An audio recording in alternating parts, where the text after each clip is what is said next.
What's up, everyone? DJ Nubis here with you on the Metal Tavern Radio podcast with another edition of Vintage Cult Cinema. Today's special guest is none other than Ulven. Thank you, sir, for being here tonight. Mm-hmm. Thank And you for having me. no problem at all. So this time the selection of choice is 1981's Wolfen. And I know this is like the first time you've seen this. So what were your first impressions? I gotta say, it impressed me. I remember telling you on Messenger about the trailer and stuff, and that if, I'm going into this thinking that the trailer, it's like the trailer, but then I'm thinking, no, it's not. It's its own, spin off the trailer. If you get what I'm saying. Yeah. So Wolfen is a 1981 American crime horror film directed by Michael Wadley and his only directional feature film based on Whitley Strieber's 1978 novel The Wolfen. Stars Albert Finney, Diane Venora, Gregory Hines, and Edward James Olmos, as well as Dick O'Neill, Tom Noonan, and Reginald VelJohnson. Basically, what you have is it follows a city cop who has been assigned to uncover what is behind a series of vicious murders. Mm-hmm. Originally, it's believed to be the murders of our animal attacks upon cops or indigenous legend about wolf spirits. So basically, we have issues where they say there's like maybe just eco-terrorists or people that don't like the building of tearing down old structures and building new ones. So it's almost a territorial thing, but we come to find out it's actually much deeper than that, going back to Native American heritages and culture. Mm-hmm. So we start out basically, we have this couple, the first gentleman and his wife are who's in charge of basically he's constructing new buildings. So he's trying to tear down this old like abandoned area where it has like old apartments. There's even an old church, and he wants to build a brand new area to bring up the value or whatever. But on the night that they're kind of breaking ground, they're traveling through the limousine to a place where they eventually got married initially, and something is stalking them. Mm-hmm. And one of the interesting things about this film that I didn't really think about too much, but as I read up on it, it's actually the first to use, I forget what they really call it, but it's sort of like it's almost like infrared vision that we would Almost see like in Predator. Yeah, that's what I was about to say. That's exactly what the movie character and stuff that I'm getting in my brain when I'm seeing the vision, the infrared, like from the eye, the point of view of the Wolfen. Yeah. Well, yeah. So basically, they kind of use that in so they kind of use that in Predator as well. But this is again from the vantage point of the creature that's doing the stalking, and we really don't know if it's the same time. What's that? I said I'm sure Predator and this were around the same time of each other, maybe. In fact, well, this was 81, so Predator came out in 87. So yeah, they probably borrowed it because they liked the way that it was done, obviously. Mm-hmm. So this couple's out there, and their driver, of course, is out there, and they're just kind of walking, enjoying the night, and we get this infrared looking vision of the creature. Even though it's not totally infrared, it's just from their point of view, as you saw in the picture there. Mm-hmm. And we don't know exactly what we're dealing with at this point, but it ends up attacking them. Attacks the driver who's carrying a gun for whatever reason. I don't know.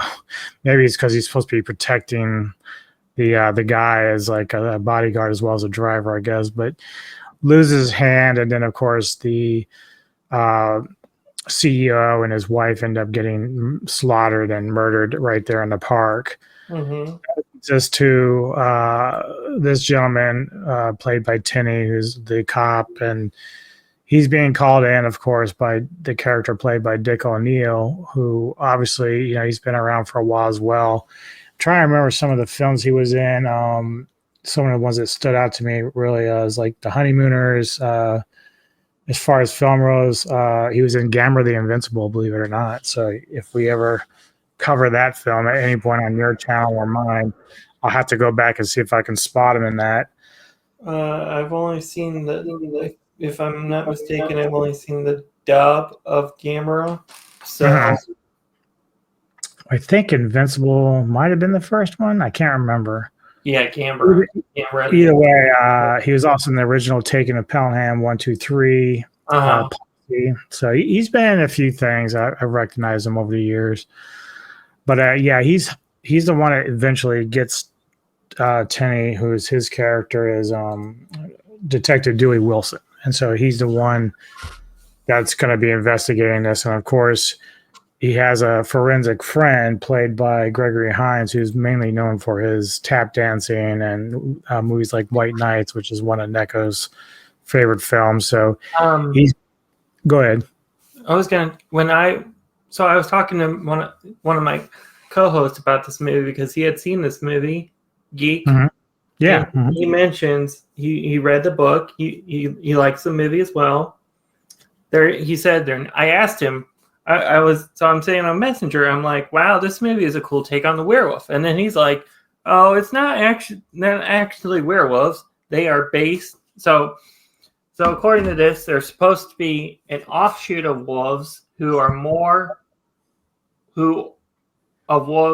were more intelligent or something. So yeah, I think at some point it gets explained that back in the day when it was more like forest and you didn't have a lot of Native buildings and structure and technology, like these wolves were running all over the place, but there were certain select few that as the wolves were getting slaughtered, in fact we see some video footage of them being shot. I don't know if that's real or not. It's very heartbreaking to watch, but there was a certain select group of these wolves that were uber smart and they went underground and hid for over a period of time. And so obviously they're going to come play a part, but for now, like, these cops and the forensic guys don't really know what's going on. They think it's just like a regular guy trying to murder people, like a serial killer. They don't really expect anybody to wolves in a big city like that in New York. So it also leads us to this young lady. I forget what role she plays in this. I wasn't really paying attention to what she does for a living. But she's like his partner. Yeah, love interest. But she's sort of like, I don't know if she's a reporter or something, but either way, she plays a part in this as well. And obviously the talk's all about whether or not, it's good to have like all these buildings being taken down. Like there's a big like debate about the structures and tearing down old neighborhoods. It's almost like the poltergeist theory where like, you don't build upon Indian burial ground. It's almost like that. This is like the opposite where you're tearing down something. So this Wolfen are the protectors of that area. So we kind of learned that these Wolfen are basically protecting their turf, their territory. They're the ones that feed upon our sick and the people that wouldn't be missed. It's kind of like they clean up all the trash and we just don't know it. We just assume that these people just disappear out of nowhere. I would like to have a cryptozoologist interview, ask them actually if a Wolfen is real now.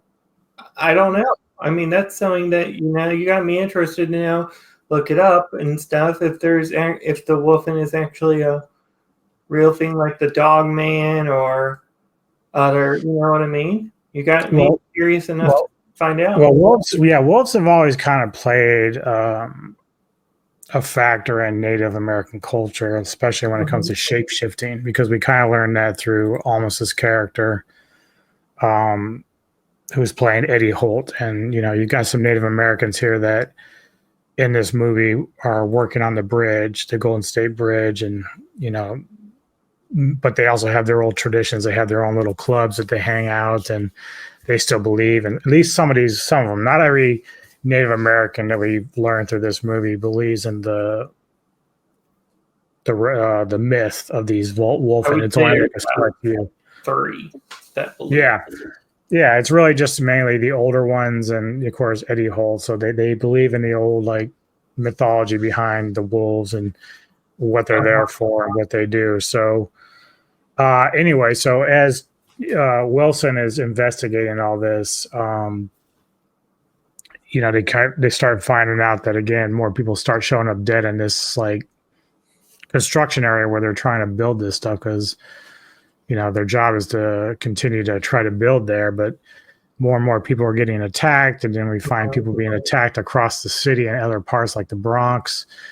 So sooner or later, Gregory Hines' character, Whittington, he starts finding out that the bites are not normal. They're not like human, but they're animal. And then like they find the hairs that are showing up on the bodies, and they're really at a loss of what's going on. So for you, like, how do you feel about like the way that the story is starting to unravel early?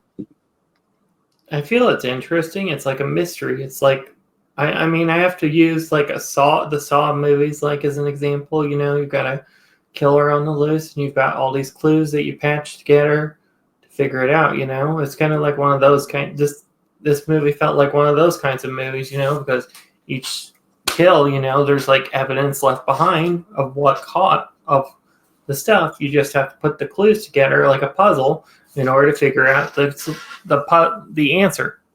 Yeah. So eventually Wilson, he knows Eddie Holt a little bit from the past. So he goes and talks to him because, obviously there's, again, that culture about the Native Americans and their belief in shape-shifting into wolves or owls or eagles and stuff like that. So he thinks that maybe whoever is doing this is imitating a wolf, like we would maybe just pretending to be wolves and killing people. And because Eddie Holt used to be an activist, eco activist, he starts to think that maybe Eddie's back to his usual behavior to, do dark things. Like, even though Eddie was never really arrested for murder, but he thinks maybe they're getting pissed off because of all the buildings. So he confronts him a little bit, talking to him, and then Eddie's explaining that we shape shift, we can just jump right now and fly away, even though he's not really believing that. But Eddie likes to play mind games with Wilson here. Yeah. Again, then they also end up going and talking to a guy named Ferguson, played by Tom Noonan, who we saw in movies like Last Action Hero and stuff like that. He's I've never heard of that one, but I mean, I've heard of it per se. Yeah. It's an Arnold movie, and I've heard good stuff about. It's one I'll have to check out sometime. Yeah, it's a fun movie. But he's a zoologist, and he can identify creatures. He's very isolated at the zoo there, and kind of just doing his own thing. But he's very into animals and wolves, and so he has pretty good knowledge of it. So Whittington takes Wilson there, and they go to talk to him about like the hairs and whether or not wolves can be, aggressive towards humans. And initially, Ferguson's like, nah, they don't attack humans. They don't. That's a myth.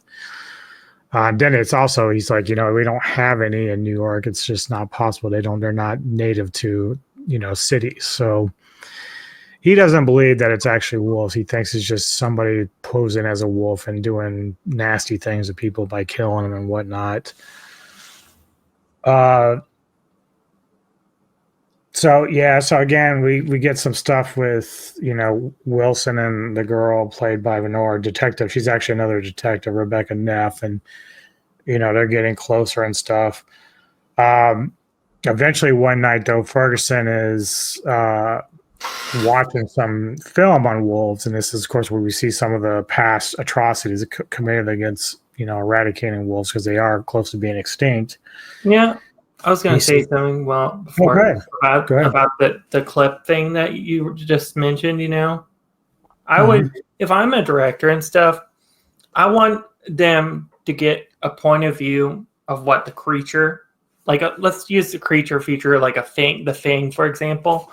Because if I'm the director and stuff, from my point of view, I would want them to, show the clip of the Wolven, like their introduction, like how they show it later in the movie.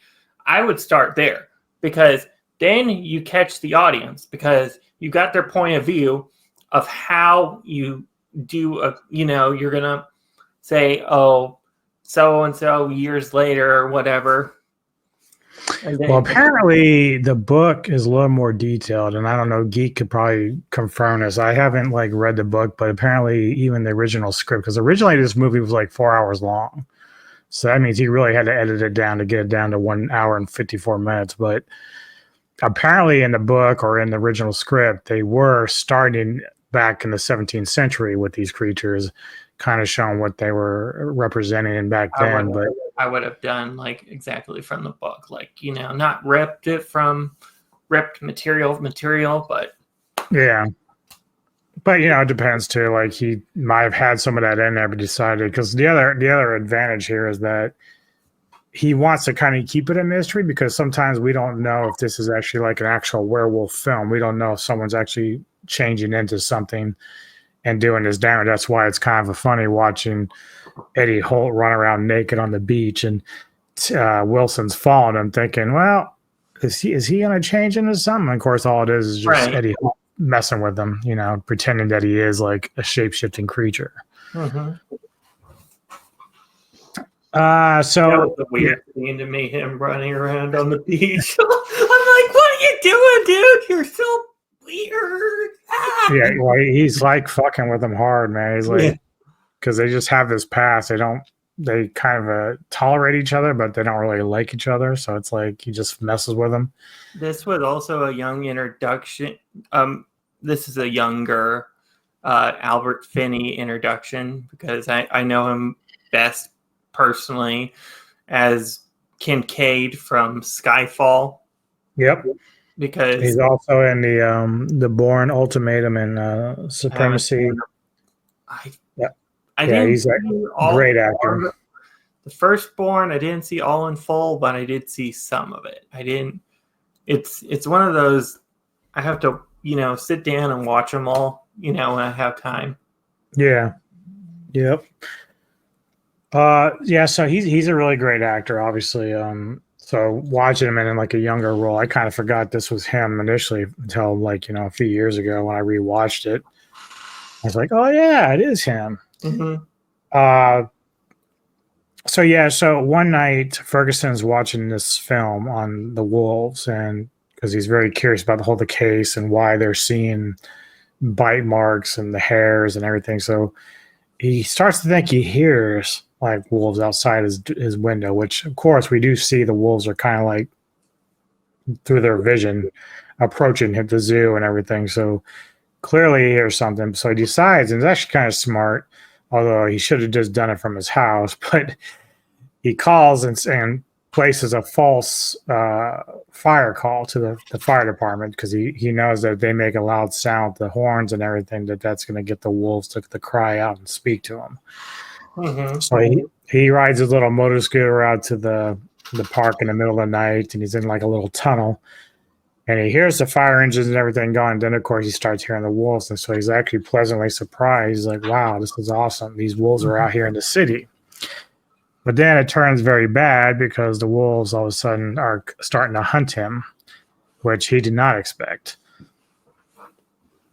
So he ends up getting attacked and killed. And then we actually really don't hear too much more about his death after I think there might be another cut of this. I don't know. But of Walden, of this movie? Well, Ferguson, because like I could have swore that they actually found his body at one point and were talking Ferguson about it. was the zoologist, right? Yeah. So I noticed something weird with the audio, and I think this is the Blu-ray rip of it, or something like about in the 53-minute range. The audio starts getting crystal clear, and then I'm noticing from the beginning of the movie to about the 53-minute mark or so, the audio. It's probably true, because like I had to turn my speaker up a couple times to hear what was kind of going on, so it's probably just a bad the rip. same way. Because I was doing the same, like I'm playing around with it. I'm like trying to turn it off. Like, I mean, and then it gets back to being loud, and you got to turn it down, and it's just kind of crazy. Uh-huh. So anyway, Winnington and Wilson, they decide that they got to go and try to at least hunt these wolves down, like at least if they think that's what it is. So they actually end up taking some sniper rifles, going out in the middle of the night, and while Wilson's kind of wandering around like, bait, so to speak, Whittington's up in one of the other buildings, and these are all rundown buildings, so they have a lot of holes in them. They're, it's dangerous to even be in there. But Whittington's kind of like not taking it as serious as he should. And this is kind of like where you're like, if I'm Ferguson, I'd be like, look, if there is wolves, you don't want to mess with them because they hunt in packs, and you don't, so like be careful. But yeah, you never really kind of get that warning. It's just kind of like he appreciates the wolves, but he doesn't really believe they're out there. But if they were, I'd be like, well, this is what you need to look out for. Nevertheless, they talk by microphone, so he's got like a parabolic microphone, so he can communicate with Wilson on the ground because they're kind of far away from each other.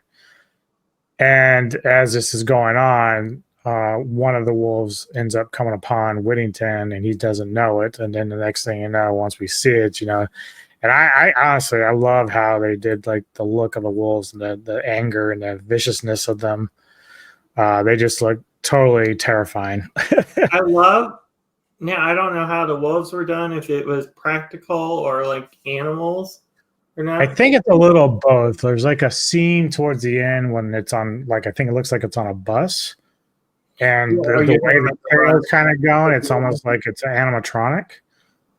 But from what I read, and it didn't give me a whole lot of detail, maybe people that watch this can tell us in the comments or whatever, but apparently they did have like wild wolves, or at least maybe domesticated wolves, that they were using in the city. And apparently, but whether I don't know how well trained they were, but they had police with different spots with snipers. So if the wolves went out of a certain range, they'd have to kill them. So I don't know, like, if that's true or not in terms of the movie being made. Like, I'd kind of be curious how accurate that is, because like it'd be kind of sucky to have to kill wolves just because you're trying to make a movie. Like, it's like if you can't have them domesticated or well trained, then that could be a problem. But never read about any of the wolves getting out or being shot, so that's a good thing, I guess. But yeah, apparently they did use real wolves at some point in the film, and it does look like it, judging by some of the running they're doing and whatnot. So either that or very good editing, one of the two. Yeah. So the one wolf that's stalking Whittington ends up attacking him and killing him, which kind of really makes Wilson distraught. He kind of sees what's going on and doesn't understand like what he's dealing with. I like the kills in this movie. It's an interesting perspective from, you see it from the humans, the first in the beginning with the three couples, and then you hear the like a voice or something from, and I'm assuming it's from the Wolfen talking. I can't pinpoint if that's what it is per se. When I watched it, I'm like, okay, this is interesting. But I like that perspective, and then I like how you see the one guy gets the drugs or whatever it is in his hand, and he's walking up to wherever the building, and then boom, you just see his corpse is just jump. The Wolfen jumps him. Yeah. And Wolfen, I don't know why my brain is saying Wolfen and not Wolfen. The Wolfen jumps him, and it's one of those cinematic awesome scenes with the kills. I think it's really well done. That's just my perspective. I just think it's cool and unique. Yeah, and even if it's not totally gory, I mean, we do have some gory moments in it, but like early on with the married couple, when Whittington is examining the body of the woman, they're walking away, and he tells the guys like, "Hey, careful moving the body, because her head was like barely attached to the body because it was cut so deep from the wolf bite."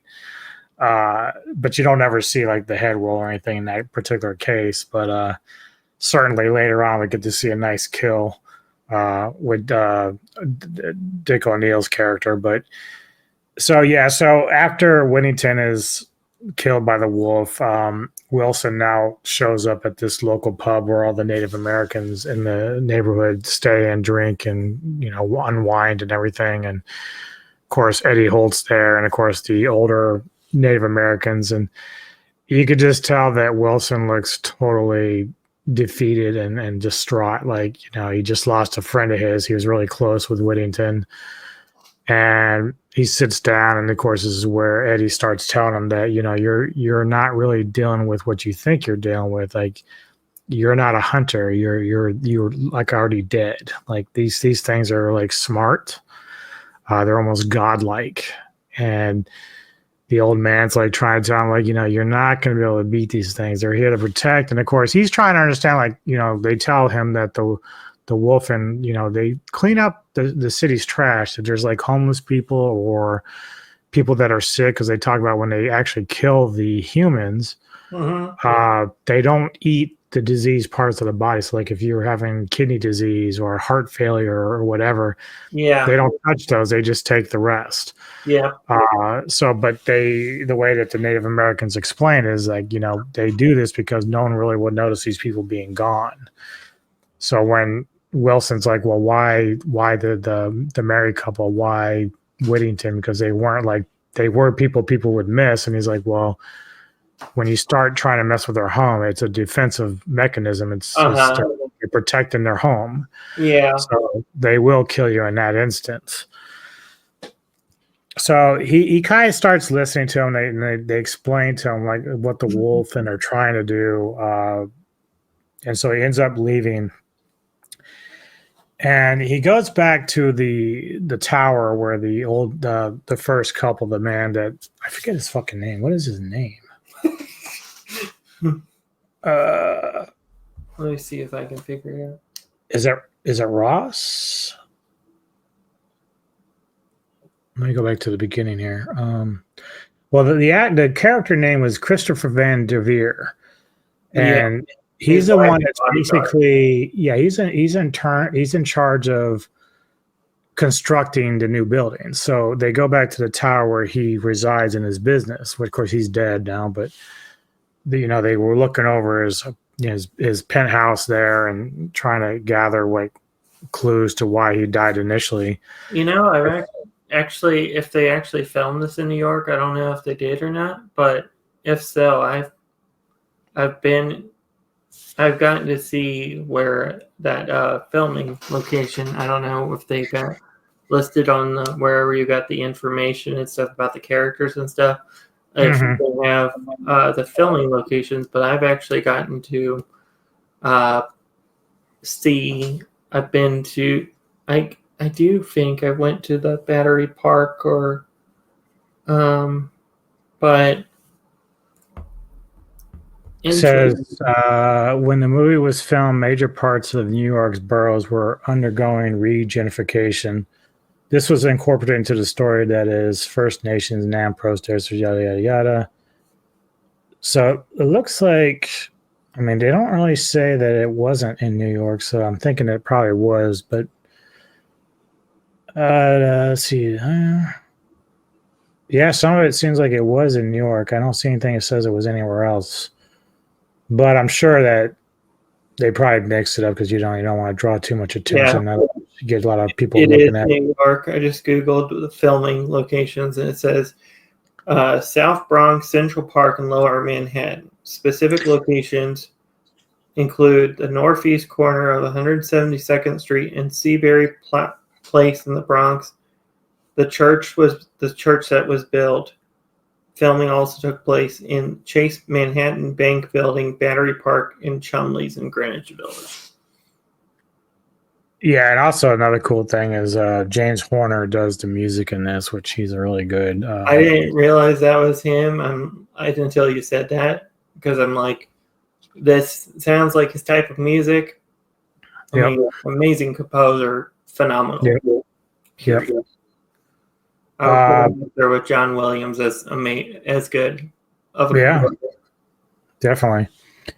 So after he leaves the pub, again, he goes up to the penthouse of the building where Vanderveer was doing business, and he's looking at his little model of what he's planning on building, along with it's got like this wolf skin, which I forget where that even came from initially, but he's like holding on to it. He's like in the dark trying to process everything the Native Americans told him about why the wolves are doing what they're doing, and he's I'll put this replaying the conversation.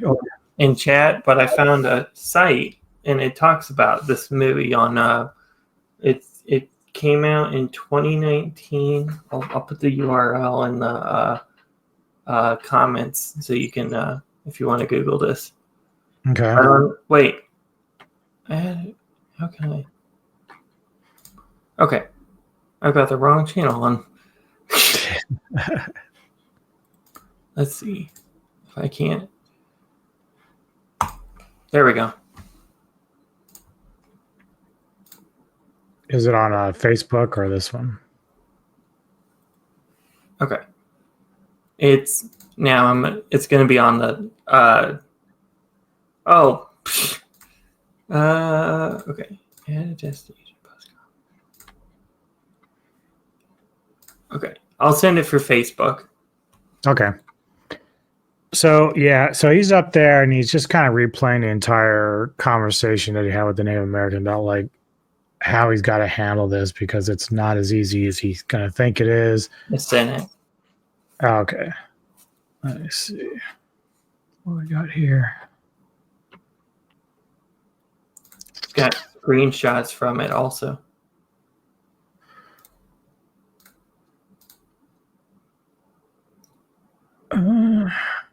Oh yeah, so they were on the Brooklyn Bridge. I said Golden Gate. I was wrong about that. Brooklyn Bridge, wrong bridge. It's got screenshots. It even talks about the locations, everything. Oh yeah. It even, I don't know if you see that, but it's got like GIFs or pictures of the filming on the site that I sent. Yeah, I see it.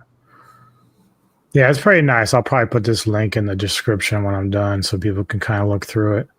A lot of good stills in there. Mm-hmm. That's a nice shot of the city. They're old school. I like that Battery Park attacks. They call it Battery Park attacks. Yeah.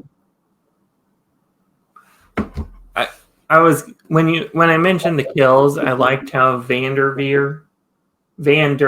said brain. I like how his limp body is up against a tree. I think the woman's body is lying against a tree as well. If I'm not.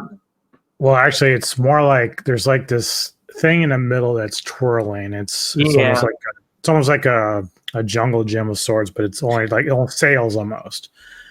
And she's in the middle of it, just kind of like, appreciating the air and the little thing touring around her. And of course, the Vandermeer himself, he's the first one to get attacked. And she gets it afterwards. And that's, of course, the blood gets splattered on these sails that are in the middle of that little thing there. But yeah, definitely a very cool opening for the movie. I also like the hand. When the bodyguard gets killed, you see the hand is slowly still alive. Yep. It's the small details in movies. I've always said this on streams whenever we or whoever, and it's those details. If you miss it, you blink and you miss it. And if you pay attention and you're focusing, even later when Dick O'Neill's character gets killed by his car, like his head gets severed and you can see his mouth kind of moving. So again, details, and it's creepy as fuck. But that's really great attention to detail because it shows you his brain is still processing the death. And you see his eyes are still open and everything. Yeah. So, he's okay. So Wilson is there and he's processing everything. And then Captain Warren, as well as Rebecca Nerf, come and wake him up from his little stupor because he's watching like the demolition of this construction site for a while, still trying to figure out what he's going to do. And so when Captain Warren comes, he tells him, he's like, well, it turns out it's these eco terrorists that have been doing this. They got the guys, they arrested them, so they still think on their level that it's still humans doing this stuff. And so Wilson's like, okay, because he knows he saw some shit that doesn't make sense. So, but he's tired, he's worn out, and so he starts walking out of the building with Warren and Neff. And turns out that as they get close to the car, that's when the wolves show up. And again, we get this nice little showdown between the wolves and the three of them. And Wilson knows that they should not move or try anything crazy because these wolves are very fast, very vicious. But Warren doesn't really take heed and tries to go for his car. One wolf takes his hand, and then to the point that he's still able to manage to get into his car, and he's trying to call for help. And the classic, there's somebody in the back seat. It turns out to be another wolf. Again, I love the look of the wolves. I love how the wolves were shot in this movie. It's unique. It's different. I like how I don't know. I haven't seen him. This is probably my first wolf movie. I can't pinpoint that first. I mean, unless you count Van Helsing and all that. I mean, right. Not the Wolf Man. I've seen that. One of them. But I do like the design of the wolves, and I think that's unique and cool. And I did love the alpha wolf. The alpha wolf being white was very cool. That was so cool, like him standing out the way that he is compared to the black ones. Mm-hmm. So Warren is trying to get help, but the wolf in the back gets a hold of him first, and then that's when we get that great scene where he's trying to get out, and then a wolf comes and takes his head off, and we get that nice special effects where his eyes and his mouth are still kind of moving. And at this point, Wilson basically finds a way to make the car explode. It's a distraction to get the girl away from these wolves, and they go back into the building up to the penthouse suite where he was initially. And so now they're just kind of like gassed. They think they've gotten away from the wolves, but we learn at this point these wolves are a bit supernatural in a lot of ways. Yeah, yes, as well. So all of a sudden we have these wolves outside the windows of the penthouse. There is balconies and stuff, but the fact that they would get up there like they did, there's a supernatural element to it. And they start crashing through the window. And they're just, at this point, it's like they're ready to finish the job. And then, of course, both detectives have their guns out ready to shoot. But then Wilson chooses not to, and he empties his clips out, his bullets out, and then puts the gun on the ground. She lowers hers. And then there's like this nice little moment between Wilson and the alpha wolf where they're just kind of looking at each other, and you can hear the cops down at the bottom, even though it seems like they're really high up. But I was going to point out something that so funny enough, where the zoologist gets killed, that is the same zoo as the place in the when he's first introduced in the Central Park Zoo.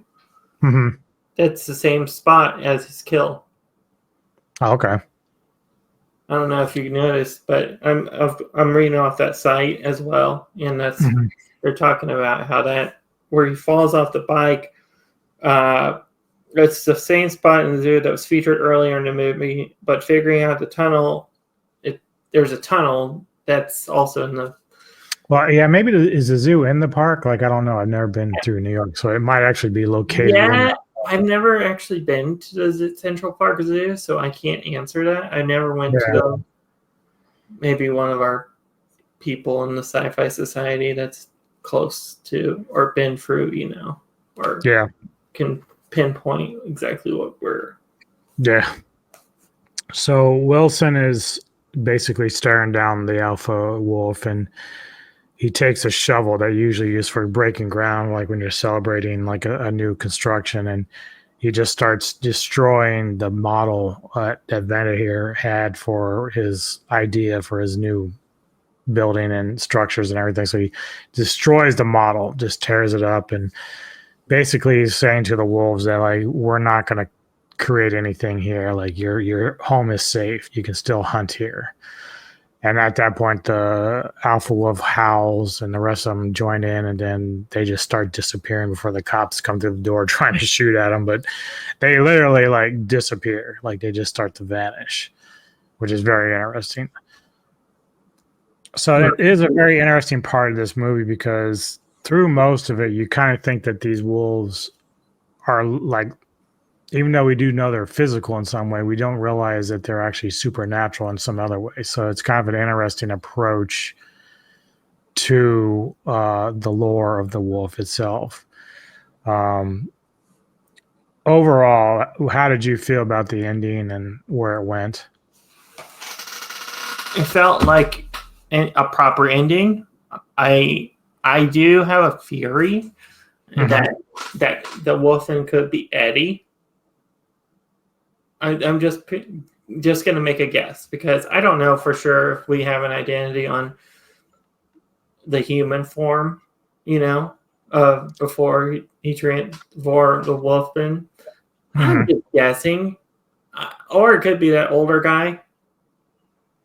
I just think if they were telling him, it just something is pinging in my head that they are somehow connected to it because Eddie and his friends are the ones that told Albert Finney's character about the Wolfen. So I'm just trying to piece it together, but I mean that's just for fan theories and stuff, But to say I love the ending also. I think the ending I personally think it left it there on a cliffhanger because, if I don't know, but that's just me. I like it how it is. Yeah, I think the interesting thing is like I don't really think Eddie or the old man was really attached to them per se.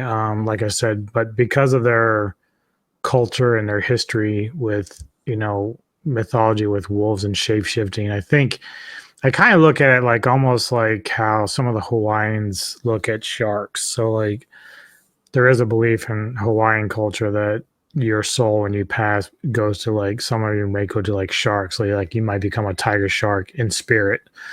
It could be the same thing a lot with like Native American culture where when a Native American passes away, their spirit is created and like reincarnated as a wolf or a bird or something like that. So maybe that's sort of what Eddie and the old man was kind of getting as like, these ancient mythology and times where that might have happened, like maybe in modern day that doesn't happen anymore because maybe the Native Americans aren't as in tune with their roots as they once were. So it's a weird thing. Like, obviously with these wolves being kind of like disappearing on command, it's like it takes away the idea that they're actually real. Like they can form, but they're not something you can actually kill because obviously even if they shot at them, it doesn't seem like it's going to kill them because they're not really of this world, I guess, is the word I would look for. So how would you rate Wolfen? I gotta go on 9. I'm gonna go on 9. I mean, to say it's a 10 out of 10, I mean, it has its issues, not major, not. I'll even go better. I'll go 9.5. Yeah, I mean, that's a good rating. I actually give it a 9 myself. I really do love this movie, but I think the funny thing is, I think the end of it there is kind of like where my flaw is because I'd rather have them been real rather than just kind of vanish. Like that kind of really leaves a weird feeling because, like, well, is it in their head or like what exactly is going on? Like it's cool, but for most of the movie, it doesn't really play off any kind of paranormal or supernatural events. It's just you're being hunted and by creatures that are protecting their turf. And then at the end, we have them just vanish after they realize that they're not going to lose their home anymore. And it's like, I don't get it. Like it's Well, kind of they never really toy with that throughout the most of the movie. So that's probably one of my hangups with Wolfen is the end there. I'm the same way with what you said about the. I'm in full agreement. Well, awesome, man. I appreciate you sitting down with me for this. It's been a lot of fun. Do you have anything coming up on your channel that anybody needs to know about? What don't you have on your channel that anybody needs to know about? I said, what don't you have coming on your channel they don't need to know about? What don't I have? What don't I have? Well, you know that I've got the new show coming eventually, probably sometime summer-ish, somewhere around there or something. I have to still make the intro for it, the outro, the clips. Got to clip that stuff for it. It's going to be loads of fun because it's going to be like Savants, which, speaking of Savants, now I'm done it. Savants is coming back in May. Hopefully you get in touch with the band and stuff and we can get that. Yeah, I did send my email, but I have not heard anything back yet, but I only sent it out this morning, so we'll see what happens. Do you want me to, I guess I can change the music and use. Yeah, I mean, obviously if, it's your show. So basically it's our show. Right. But either we can still use it or we'll just change it to make you feel more comfortable with the intro. So I would make one just in case you want to change it. So you did a good job with the other stuff. So I don't think it'll be a problem. Yeah. Also we do have, I think our next show should be Abraya on so we have that stuff on Tokusatsu on Ulven. Savants is on Ulven and it's Slay with Cart. Hold on, I'm gonna have to reopen the thing because my brain is like. My brain is fried. It's been one of those months, honestly. So I know how that goes. It's Slay with Tunes and Anime is the name of the show, and I've already got a co-host assigned in Mr. Anthony Jordan, Movies and Gaming. Nice. The guy loves his anime. I bet he'll like the cartoons we got because I'm sure he's never seen some. So it'll be like Savants like you do with me with when we will do it again. We'll get it going like you said. But I was gonna say for Tokusatsu Action Land, our next show should be Abraya, the Sea Monster, which I have memories with because I have seen it before, but it's been ages. So my memory's probably blank with that one, but it'll be exciting to, I guess, to revisit it. Also, we do have a versus. Yeah, you were talking about that. Yeah. So I wanted to do. So I'm like thinking Ultraman versus Godzilla, but then it's like you have to have covered the stuff on the channel to do that stuff. If you wanted to do like a bracket or whatever and all that stuff, so then it's like people in the Sci-Fi Society. Not a lot of people know what Ultraman, Kamen Rider, Super Sentai, and eventually what I want to do is do a second show on Tokusatsu Action Land also, and I want to cover like kind of like Kevin's channel of education, but I want to call it like Tokusatsu Journey or something. Okay. And it's gonna it's kind of like Kevin, how Kevin has guests and stuff to educate us. Yeah. So like, let's say for example, Geek, we might have you on for an episode, and with that second show, and let's just use Geek as an example.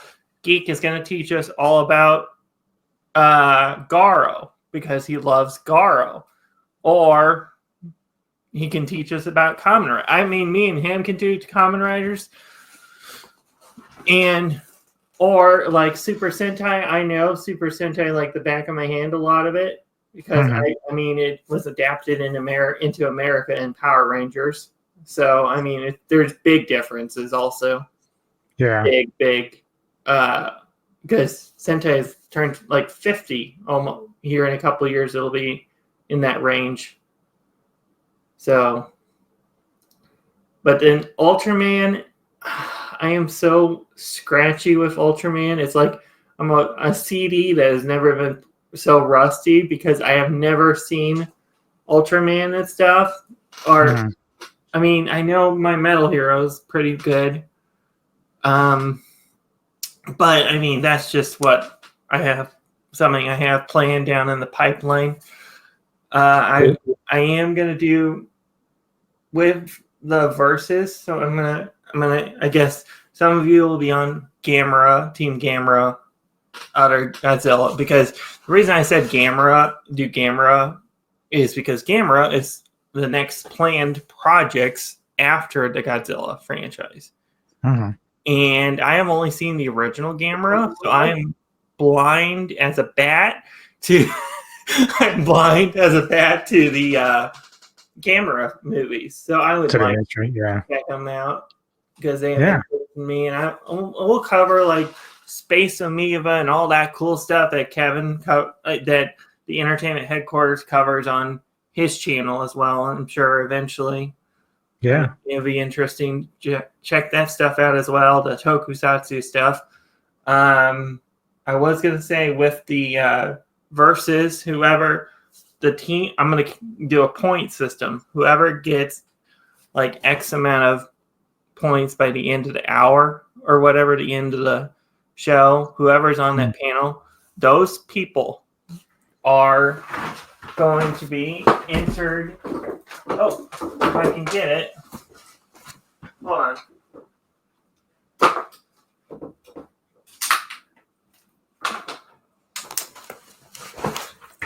We are going to give away one of these lanyards as a little prize for the verses. Yeah. So I'm going to put everybody's name on a wheel that was on that team, and I'm going to spin it, and whoever it lands on, you can DM me whatever the address or whatever, and I'll send it out. Very nice. So, yeah, that's all the cool stuff that is coming out. Right on. For me, tomorrow, Mr. Tony Dead and I and the two girls are going to be reviewing the movie Long Legs, starring Nicolas Cage. Then going into next week, next Monday, I'll be doing a live unboxing video where I've got a bunch of stuff that came in that I've been holding on to that I want to show off. So be doing it live probably about 7 o'clock Eastern my time, and people can join me in chat as I debut all the stuff that I've gotten over the past few weeks. Wednesday, as usual, Mr. Tony and the Dead and I do both our episodes of Ghouls of Midnight. My pick will be Fear Her Goats, and then his is going to be, we're going to continue the, what would you call it, fairy tale horror. We're going to do Winnie the Pooh, Blood and Honey Part 2, or the second one of the series. So we've already done Peter Pan and Winnie the Pooh, the first one.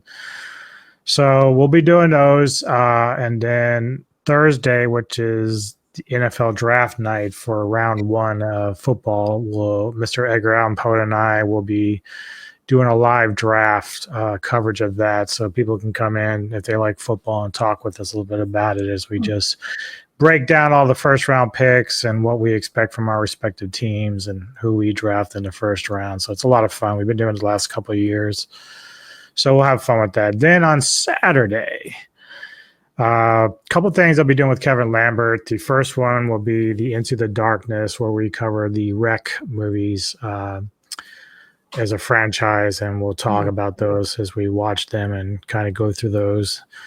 And then later in the evening, he talked about it, Ulven, where Kevin does the education segments for his channel, where He's going to sit me down and I'm going to tell him all about heavy metal and the music and everything in the subgenres and et cetera, et cetera.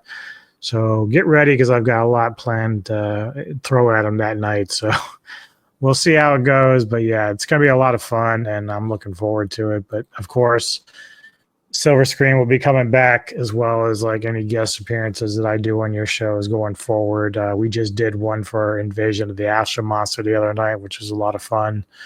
Yeah, it was a blind movie, and it was interesting. I mean, would I put it in my top 10? Yeah, it depends. Yeah, no, it's a good mid Godzilla film. I mean, it's good, but not the best, but yeah. Yeah, that's exactly what we said, you know. But anyway, for those watching, please go to Tokusatsu Action Land, hit the like and subscribe button as well as for Ulven's channel as well. He's got 2 separate channels. Go like and subscribe. Check out the content. A lot of good stuff there. Like and subscribe to the Metal Town Radio podcast as well. And much like we do with Silver Screens, I like to do a little tribute for the movie that we reviewed on Vintage Cult Cinema. And we're going to close it out with that. We thank you very much for the support. Ulven, thank you for joining me, sir. And we'll see you all next time on the Vintage Cult Cinema.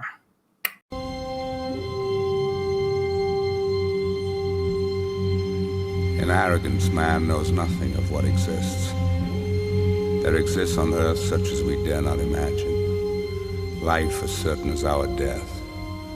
Life that will prey on us as we prey on this earth.